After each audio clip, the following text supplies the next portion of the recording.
안녕하십니까. 9급 공무원 시험 노동법 개론 강의하게 된 김재철 노무사라고 합니다. 이제 본격적인 수험 레이스에 들어가기 전에 노동법의 탄생 배경이 어찌 되었는지, 노동법의 어떤 특성은 무엇인지, 그 체계는 어떻게 되어 있는지, 그거에 대해서 노동법 파트 중에 서론 부분에 해당하는 부분에서의 간략한 노동법의 어떤 개괄적인 한번 것을 살펴보는 시간으로 OT 강의를 마련해 봤습니다. 저희가 이제 시험이 4월 6일 날로 발표가 되었는데요. 저희 시험에서는 그 조문 위주의 출제가 된 것을 알 수 있습니다. 1회 시험에서 조문이 거의 3분의 2 이상이 출제가 되었습니다. 평상시에 반복해가지고 시험 직전까지 하루에 30-40개 조문이라도 200 조문 정도 되니까요.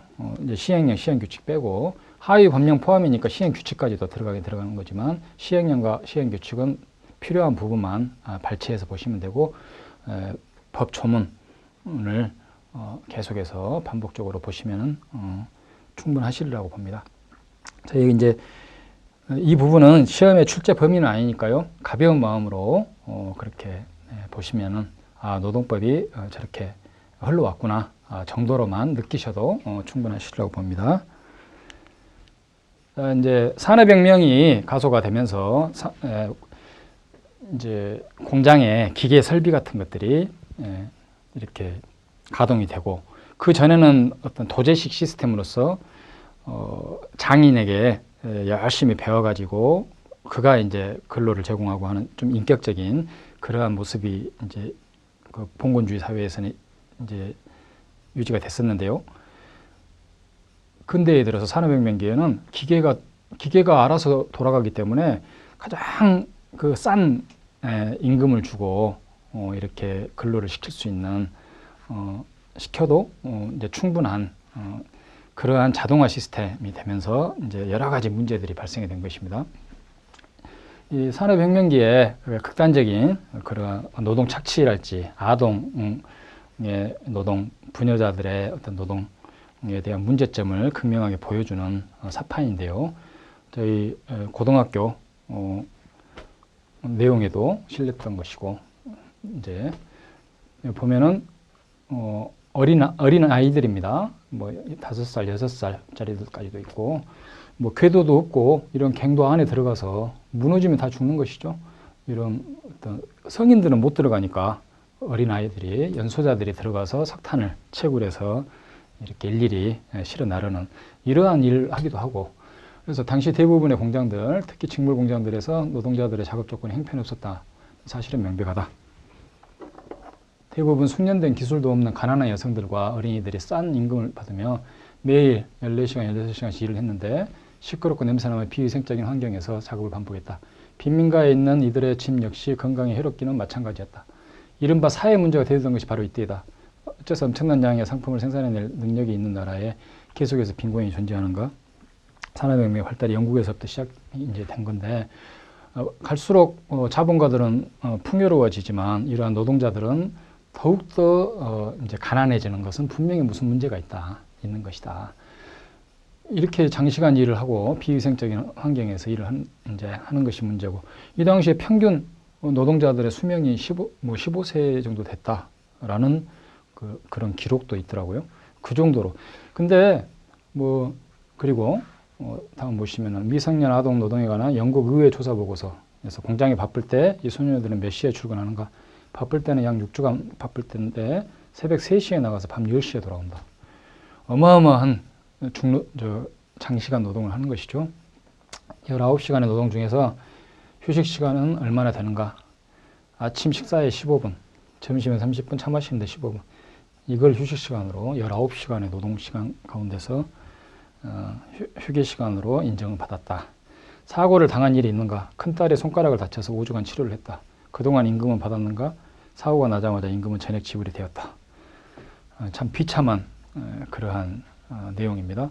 근데 지금 현대에 와서도 크게 다른 것 같지는 않습니다. 저기 예전에 불과 저희 나라도 얼마 전만 해도 청계천 그 봉제 공장이랄지 그런 데서는 못지않은 우리 10대의 꽃다운 나이에 여공들이 거기서 장시간 노동을 하고 커피 한 잔값 그걸 벌기 위해서 뭐 밤을 새고 그러한 어떤 모습들이 있었고, 지금도 뭐 김용균 씨 사건이랄지 제주도 생수 공장의 그 현장 실습생이었던 그 사고랄지 그런 것들을 보면은 크게 다른 것 같지도 않습니다. 오히려 지금 현대 문명 시대에 그런 어처구니 없는 구의역 사고랄지 그런 일들이 일어나는 걸 보면 더 충격적인 것이죠. 이때는 거의 좀 어찌 보면 근대에 약간 문명화되지 못한 시기였기 때문에 그럴 수도 있었겠다 싶지만 지금도 그러고 있고, 지금 세계적으로도 동남아시아나 남미나 아프리카나 그런 데서는 역시 똑같이 아동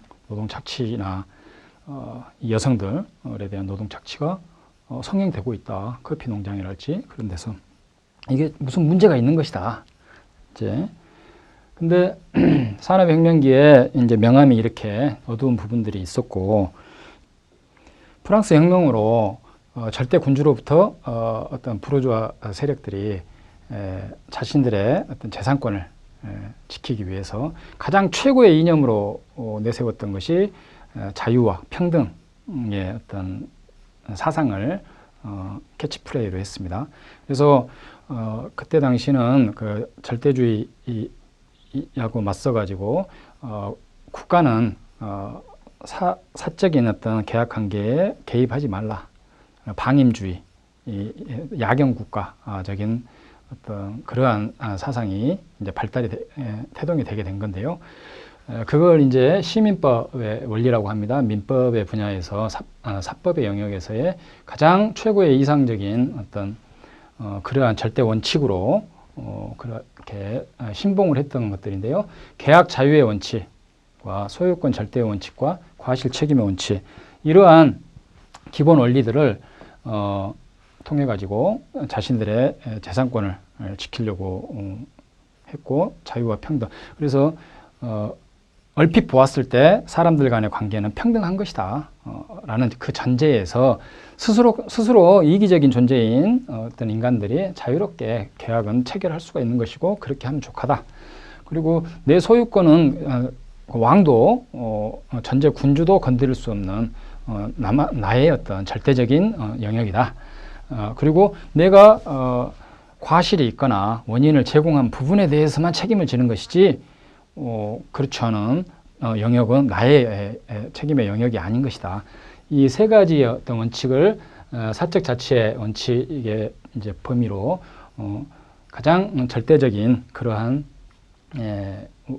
원칙으로서 이제 적용을 했었습니다. 근데 현실에서 구체적으로 뜯어보니까 인간관계가 결코 그렇게 평등한 어떤 그러한 모습들이 아니더라. 그 이면을 보니까 불공정하고 불평등하고 아까 보았듯이 이런 연소자들 뭐 10살, 뭐 11살 이런 사람들하고 대자본가, 그때 당시에는 이제 독점 자본가들이 이제 많이 형성이 됐는데 그 자본가들과는 절대적으로 평등할 수가 없다. 그래서 이제 하나의 구조적인 어떤 측면에서의 문제이고 불공평할 수밖에 없다라는 것을 이제 인지를 하고 이제 독점 자본가들과 맞서는 노동자들의 계층이 이제 형성이 되는 거죠. 근데 그 부르주아 자본가들은 자기들이 프랑스 혁명을 통해 가지고 봉건주의 체제를 무너뜨렸던 경험이 있는 자들인데, 그들이 노동자 계급이 형성되는 것을 보면서 점점점 빈익빈 부익부 현상이 이제 더 심해지고 하면서 그들이 폭동을 일으키든지 체제를 전복시킬, 자기들이 했던 것과 마찬가지로 그럴 수도 있겠다라는 이제 어떤 위험의식을 느끼게 되는 것이죠. 그래서 노동자들이 이제 두 가지 노선으로 이제 연대해서 가게 되는데요. 하나는 사회주의와 마찬가지로 이 자본주의, 이건 모순적인 이러한 행태를 체제 자체를 엎어야 된다라는 이제 그러한 노선이 하나 있고, 또 하나의 노선은 점진적으로 그 어떤 사회의 자본주의 체계의 범위 내에서 어떤 법 개정과 어떤 활동들을 통해서 조금씩 개혁해 나가야 된다라고 하는 그러한 또 노선이 있게 되는데 그 후자의 노선이 결국 이제 노동법의 어떤 태동이 되는 것이다. 그래서 그 전에 사권과 공권으로만 이분화되던 그러한 체계가 사회권이라는 그 어떤 개념이 이제 도입이 되면서 정부나 어떤 이제 국가의 권력이 그 어떤 룰을 정해서 그 룰 내에서 열악한 열세에 있는 자들에 대해서 어느 정도의 균형을 맞추어져서 비로소 실질적인 평등을 이룰 수 있는 그러한 제재를 가하고 뭔가 그 가이드라인을 하는 거기에서 어긋나면은 처벌을 하고 그 효력을 무효화시키고 하는 시민법의 원리를 수정하는 그러한 과정에서 노동법이 발달되어 왔고 지금 뭐 200년, 300년 동안 형성되어 온 것이다. 노동법은 그런 근대 시민법의 원리를 수정하는 과정에서 탄생이 되었고 이제 진화되어 온 것이다. 그래서 지금은 저희가 이제 당연하게 생각하는 그 일반 상식처럼 생각하는 부분들이 그냥 갑자기 하늘에서 뚝 떨어진 게 아니라 몇백 년 동안의 이런 노동자들의 피나는 그러한 투쟁과 이제 쟁취를 통해서 이렇게 지금은 당연하게 생각되는 그러한 부분들까지도 노동법이 이제 저희의 생활을 규율하는 그런 규범으로 자리를 잡게 된 것이다. 이제 그렇게 해서 시민법 원리는 계약 공정의 원칙, 자유롭게 뭐 이렇게 하는 거에 대해서 부정하진 않는다. 하지만 공정하지 못한 계약에 대해서는 어떤 처벌을 가하겠다라는 계약은 공정하게 이루어져야 한다라는 실질적인 어떤 공정이 이루어져야 한다는 거고요. 소유권 절대 원칙은 요즘 뭐 소위 갑질 문제가 많은데 내 소유권 내가 가지고 있는 거 내가 마음대로 행사하겠다는데 누가 뭐라 하느냐. 그건 아니다.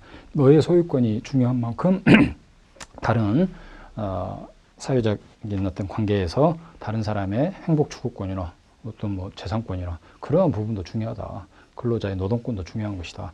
라고 해서 그게 규범 조화적으로 어떤 소유권이 행사가 돼야 되고 일정 부분 제한이 가해질 수 있다. 그렇게 해서 소유권은 공공성의 원칙에 맞도록 행사되어야 한다. 그리고 과실책임의 원칙은 환경 문제랄지 어떤 그런 부분에 있어서 내가 굳이 과실이 없다 하더라도 일정 부분 책임을 지는 그러한 법적인 제도들도 도입이 되더라. 저희 이제 노동법에서 보면은 재해보상에 관한 부분은 사업주가 특별하게 어떤 과실이 없음에도 불구하고 무과실 책임으로서 산재를 업무상 재해를 당한 근로자에게 보상을 하도록 그렇게 규율을 하고 있는 것이 대표적으로 무과실 책임의 원칙이라고 이렇게 수정이 되어 왔습니다. 그래서 사업장에 안전조치를 잘 해야지 사업주가 경비 절감 차원에서 어떤 조치를 하지 않아 가지고 근로자가 이렇게 재해를 당한 경우뿐만이 아니라 그 사업장에서 뭐 다 잘 되어 있었는데 그럼에도 불구하고 불행하게 어떤 재해를 당했다 하더라도 사업주는 그 보상을 해야 되는 그러한 책임을 지우는 원칙이 무과실 책임 원칙으로 이렇게 시민법의 원리가 수정이 되어 왔습니다. 이러한 흐름 자체가 노동법의 역사다라고 이해를 하시면 좋겠습니다.